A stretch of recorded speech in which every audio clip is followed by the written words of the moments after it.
Hallöchen ihr Lieben und willkommen zurück zu dieser neuen Anleitung. Für diese Glocke werde ich mit einem vierfädigen weißen Bobbel arbeiten und dazu mir ein silbernes Paillettengarn später hinzunehmen.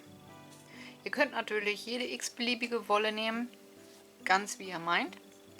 Ich werde das Ganze auf einer Dreier-Nadel zudem noch häkeln und alle Angaben zur Wolle, Nadelstärke und Verbrauch findet ihr wie immer unterm Video in der Infobox. Und dann würde ich sagen, legen wir los. Am schönsten finde ich, sieht der Anfang immer aus, wenn man diesen mit einem Fadenring macht. Und dieser ist gar nicht so schwer.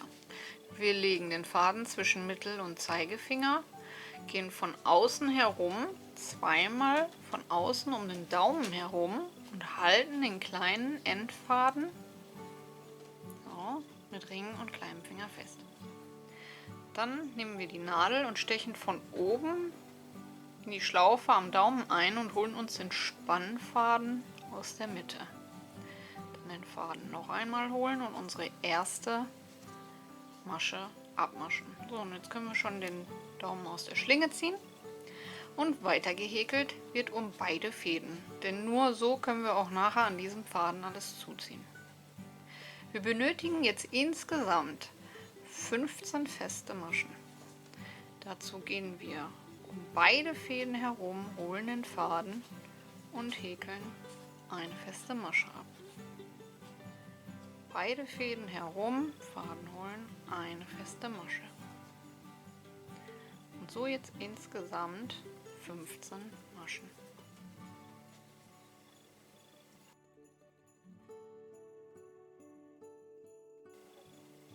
Und 15. So, wenn wir einmal rum sind, können wir dann am Faden das Ganze zuziehen. Natürlich nicht ganz, denn wir wollen ja so ein kleines Löckchen haben.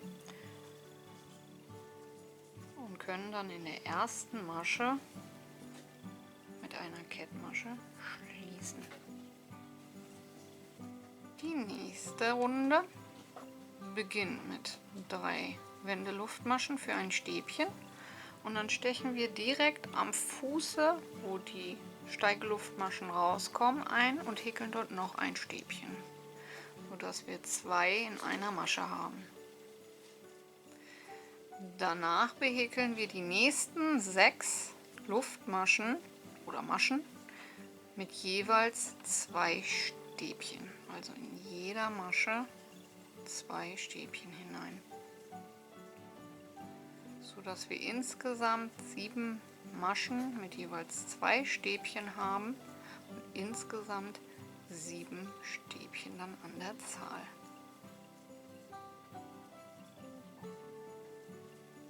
Zwei, 4, 6, 8, 10.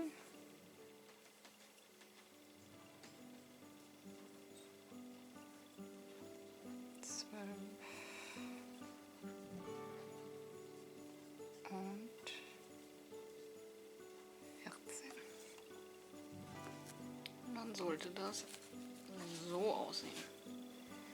In der nächsten Reihe beginnen wir mit 3 Wendeluftmaschen, lassen die Steigeluftmaschen über die Steigeluftmaschen sein und nehmen das nächste Stäbchen, dort stechen wir dann ein, sodass wir optisch in jedes Stäbchen ein Stäbchen haben. Wir häkeln nun erstmal die nächsten 7 Stäbchen, also genau die Hälfte.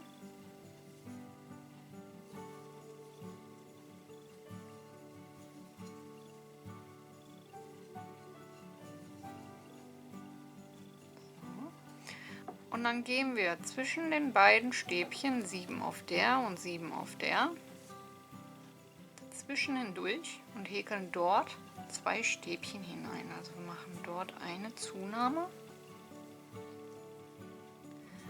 und danach die letzten 7 Stäbchen mit jeweils einem Stäbchen wieder behäkeln.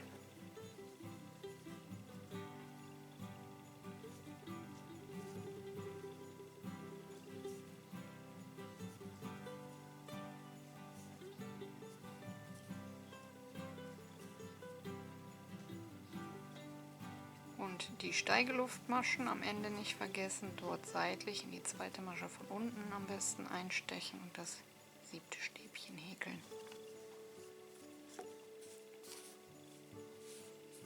Und dann sollte es so aussehen. Als nächstes nehmen wir uns am besten 2 Marker hinzu, denn wir müssen jetzt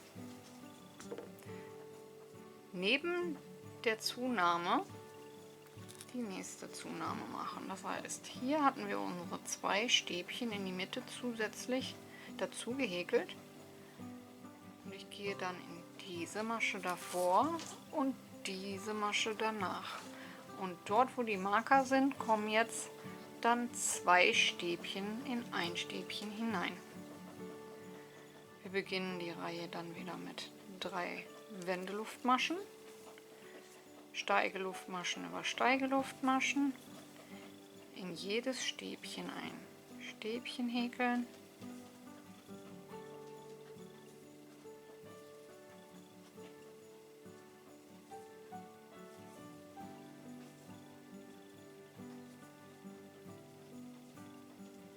bis zum Marker. Dann können wir diesen rausnehmen und in dieses Stäbchen 2 Stäbchen hineinhäkeln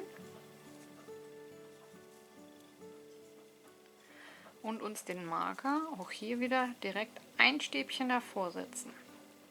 Also hier ist unsere Verdopplung und ein Stäbchen davor kommt dann in die nächste Reihe die Verdopplung. Die nächsten Stäbchen bis zum nächsten Marker jeweils mit einem Stäbchen behäkeln. Marker rausnehmen, 2 Stäbchen hineinhäkeln und danach das Stäbchen mit einem Stäbchen behäkeln und dort den Marker auch wieder hineinsetzen für die nächste Runde und die restlichen Stäbchen mit jeweils einem Stäbchen behäkeln.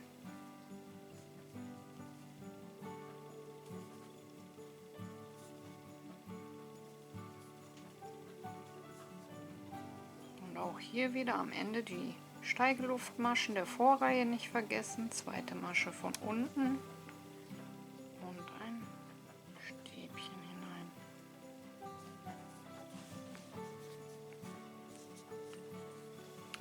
Die nächste Reihe beginnen wir wieder mit 3 Wendeluftmaschen, über jedes Stäbchen ein Stäbchen.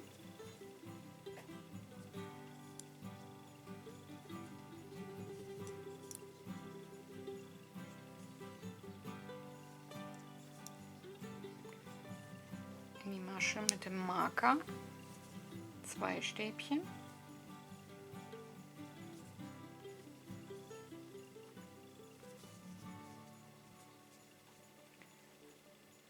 Dann den Marker wieder davor setzen, also nicht in unsere Verdopplung, sondern in einem Stäbchen davor. Danach alle Stäbchen bis zum nächsten Marker mit jeweils einem Stäbchen behäkeln.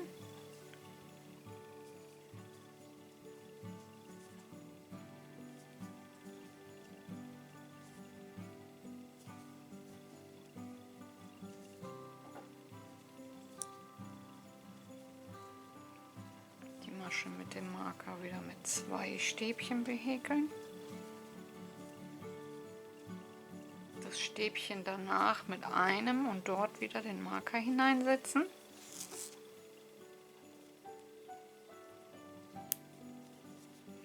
Und danach die restlichen Stäbchen bis zum Schluss mit jeweils einem Stäbchen behäkeln.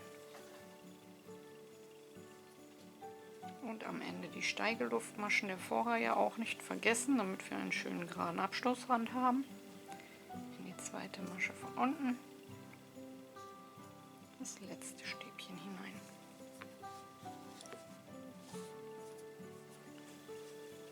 Und die nächste Reihe funktioniert genauso. 3 Wendeluftmaschen. Wieder ein Stäbchen pro Stäbchen bis zum Marker.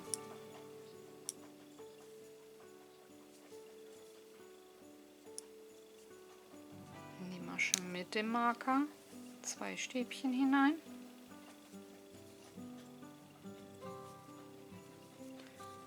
Ab hier können wir den Marker auch rauslassen. Dann bis zum nächsten Marker wieder alle Stäbchen mit jeweils einem Stäbchen behäkeln.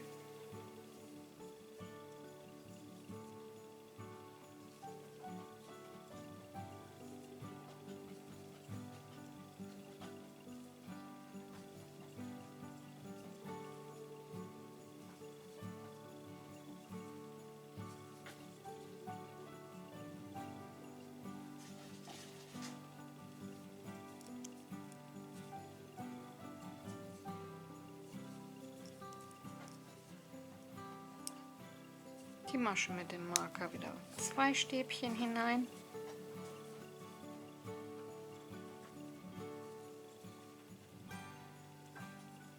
Und die restlichen Stäbchen bis zum Schluss mit jeweils einem Stäbchen. Und am Ende die Steigeluftmaschen seitlich nicht vergessen. Dort unser letztes Stäbchen in die zweite Masche von unten. So, nachdem wir 4 Reihen mit Zunahmen gemacht haben, immer versetzt. Also in der zweiten hatten wir das mittig, in der dritten sind wir dann daneben, in der vierten dann wieder ein daneben, immer so nach außen. Kommen wir nun zur nächsten Reihe. 3 Wendeluftmaschen. Ins erste Stäbchen ein Stäbchen. Ins zweite Stäbchen 2 Stäbchen. In das Stäbchen danach wieder ein Stäbchen. Und das danach wieder 2. Und ab hier jetzt bis auf die andere Seite immer im Wechsel. Ein Stäbchen. Und dann wieder 2 Stäbchen in ein Stäbchen. Ein Stäbchen in ein Stäbchen. 2 Stäbchen in einem Stäbchen.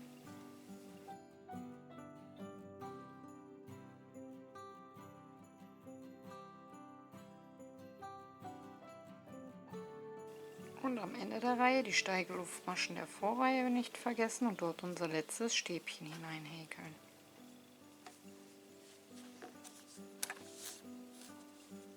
Für die nächste Reihe nehme ich mir nun mein Beilaufgarn hinzu. Häkel die erste Masche alles gemeinsam ab. Können wir das nämlich auch besser zuziehen und wenden. In die erste Masche eine feste Masche. Mache ich dann mit allen Fäden, dann haben wir das schön fixiert. Und brauchen uns keine Sorgen mehr machen, dass sich das löst. 2 Luftmaschen, eine Masche freilassen und in die nächste eine feste Masche. 2 Luftmaschen.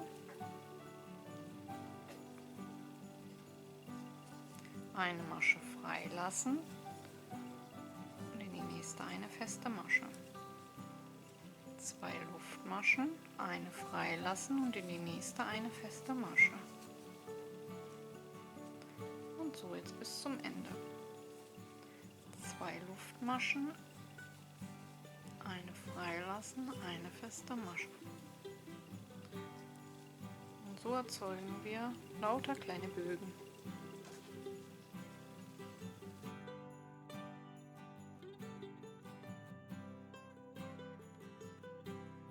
Reihe über die Steigeluftmaschen die feste Masche setzen. Die nächste Reihe wird jetzt etwas anspruchsvoller. Wir häkeln 3 Wendeluftmaschen und nochmal zusätzlich 2, also insgesamt 5. Nun machen wir einen Umschlag, gehen in den ersten Bogen hinein und häkeln ein halbes Stäbchen ab. Haben 2 Laschen auf der Nadel, machen einen Umschlag, gehen in den nächsten Bogen hinein, häkeln 2 Schlaufen ab, also ein halbes Stäbchen und dann die 3 Laschen gemeinsam. 2 Luftmaschen,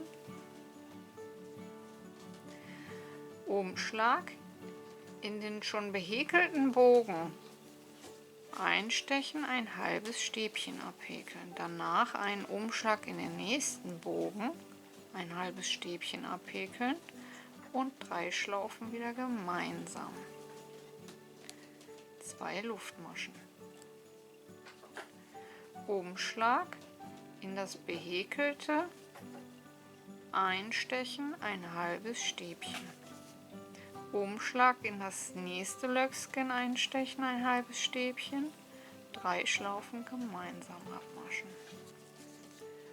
Also wir häkeln sozusagen beim Anfang, im ersten und zweiten Löcksken 2 gemeinsam abgemaschte Stäbchen. Danach wird das nächste in das schon behäkelte begonnen und das nächste dazu genommen. 2 Luftmaschen, Umschlag, in das behäkelte rein, ein halbes Stäbchen, Umschlag, in das neue rein, ein halbes Stäbchen.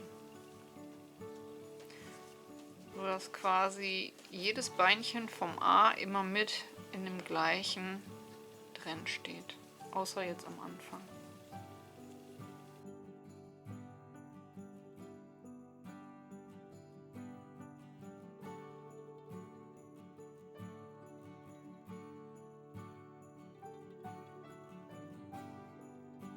Der Reihe das letzte A, das Beinchen in den letzten Bogen, 2 Luftmaschen und am Ende mit einem Stäbchen beenden.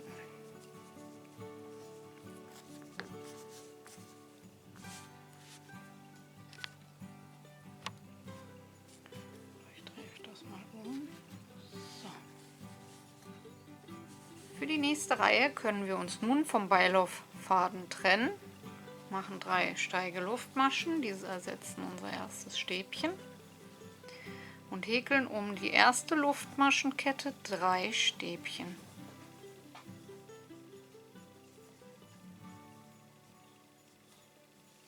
Rüber um die nächste Luftmaschenkette 3 Stäbchen.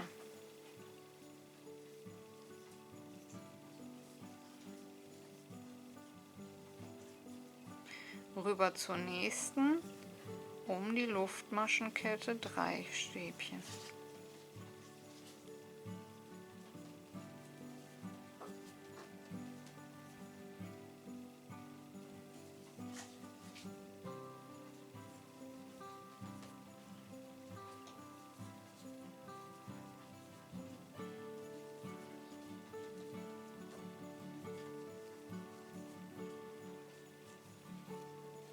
Und so bis zum Ende. Immer um die Luftmaschenkette 3 Stäbchen und dann rüber zur nächsten.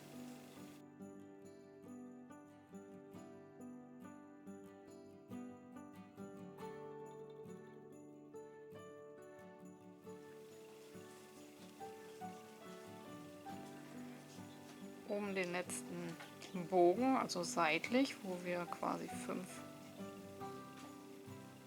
Steigeluftmaschen gemacht hatten, 3 Stäbchen hinein und danach in die zweite Luftmasche von unten mit einem letzten Stäbchen schließen, sodass Anfang und Ende gleich sind.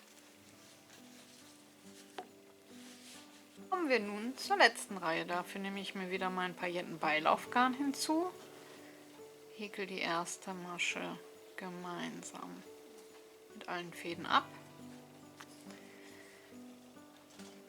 wenden, die erste Masche eine feste Masche,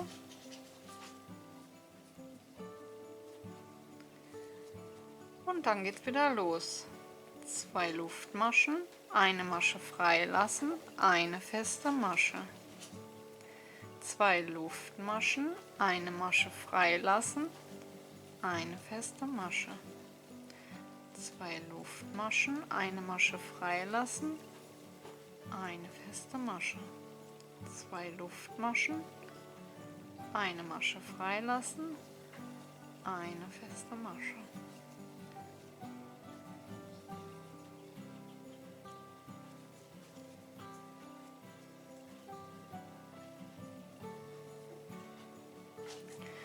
Und so jetzt bis zur Mitte. Dazu legen wir einfach das Ganze so aufeinander, streichen das glatt, setzen uns den Marker hinein. Dann wissen wir, wo ungefähr die Mitte ist. Ihr könnt es natürlich auch auszählen, aber das ist nicht zwingend notwendig. Danach häkeln wir die Bögen bis zum Marker.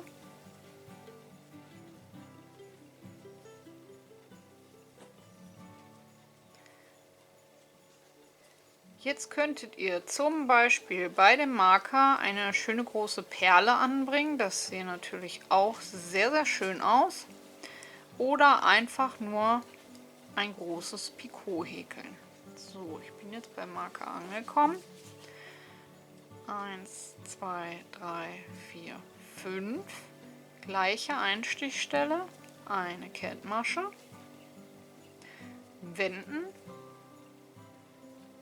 Dann stechen wir in das Löcksken ein und häkeln dort feste Maschen drum, bis wir auf der anderen Seite angekommen sind. 3, 4, 5.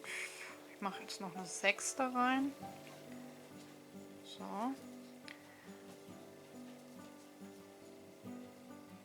Dann fixiere ich das Ganze mit einer Kettmasche. Wende wieder und häkel noch einmal alle 6 Maschen zurück, damit wir auch wieder in der richtigen Richtung unterwegs sind.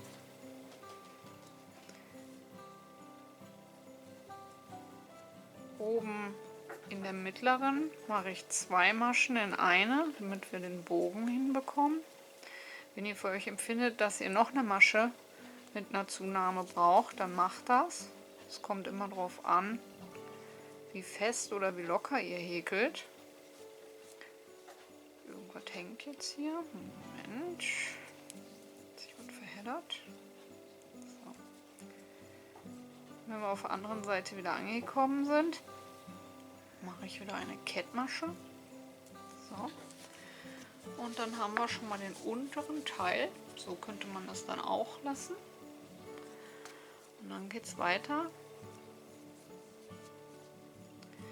Wieder mit 2 Luftmaschen, eine Masche freilassen, eine feste Masche, 2 Luftmaschen, eine Masche freilassen, eine feste Masche.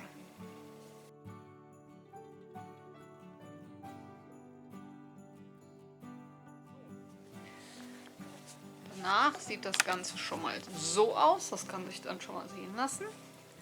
Aber weil ich möchte, dass die Glocke einen schöneren Akzent hat, werde ich nur noch einmal komplett herum häkeln.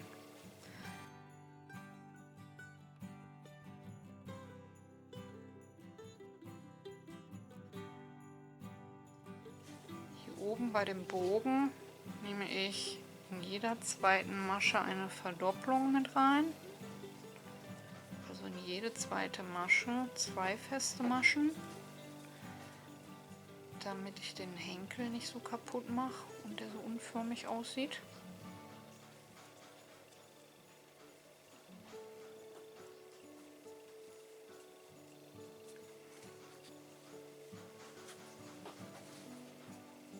Und dann seitlich um die Stäbchen immer 2 Maschen.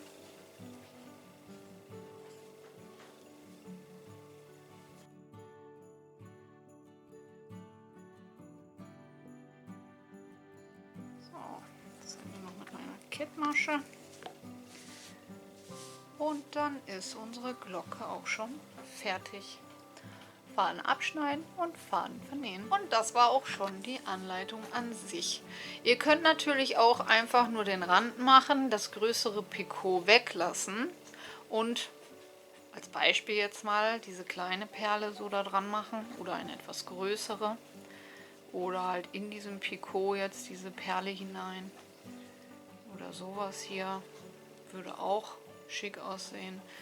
Das kann aber jeder machen, wie er meint.